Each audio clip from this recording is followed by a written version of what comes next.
I was 13 years old, and growing up in a tiny Central Valley town, population 1,500 tops, it was a great place to be a kid in, safe, insular, and predictable. Everybody knew everybody, and as such, I was incredibly sheltered and naive. That winter evening in 1980 was fairly routine, dark by 5 p.m. and very cold. My grandparents had just left for a 2-week vacation, back to my grandfather's old hometown in central Mexico, and I had just discovered that we were out of milk. My parents, younger brother, and I lived right across the street from my grandparents. Problem solved. Since I knew that Grandma Aurora had just purchased a half-gallon from the local market that morning, and there it sat in her fridge, waiting for me. Calling out to my mom that I was heading over to fetch some milk, I stepped out into the dark, easy with myself and not afraid at all of the empty street. Because after all, what did I have to fear? The lights of our neighbors' houses were on, and I could hear the faint sounds of TVs and radios.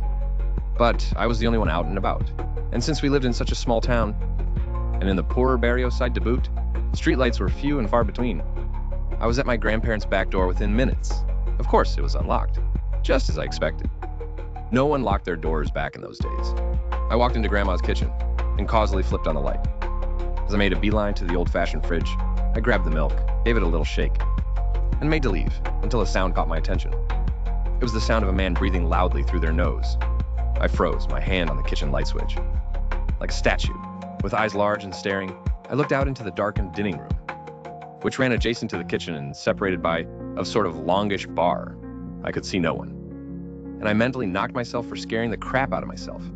Stupid, I told myself. You're just hearing yourself. I literally held my breath to calm myself and waited for the sounds of heavy breathing to stop. It didn't, and in fact, it sounded as if whomever it was beginning to hyperventilate. I shot out of the kitchen, adrenaline spiking and fear flooding my system. I ran across my grandparents' darkened yard, feet barely touching the ground. I made it back to my house and slammed the door behind me. I never thought to tell my parents of what happened. I don't know why. It just never occurred to me. For years, I thought of who or what had been hidden in the dining room. The kid in me thought, irrationally, that it was a ghost. Their house was kind of creepy, and I'd never liked staying the night there, even as a small child. But as I grew older, it finally dawned on me that something far worse crouched on the other side of the minibar. The thought that I was in a house alone with an unknown man is still terrifying to me. I've thought about this incident often, especially as I watch my own daughter approach her teens. What if I had walked out into the dining room? Would I have finally seen who was hiding behind the bar? And would I have recognized him? Because make no mistake, it was a man, a neighbor who knew that my grandparents would be gone. And the door unlocked and the house undisturbed, except for their dorky teenage granddaughter. Creepy, unknown neighborhood would-be burglar. Let not meet ever again.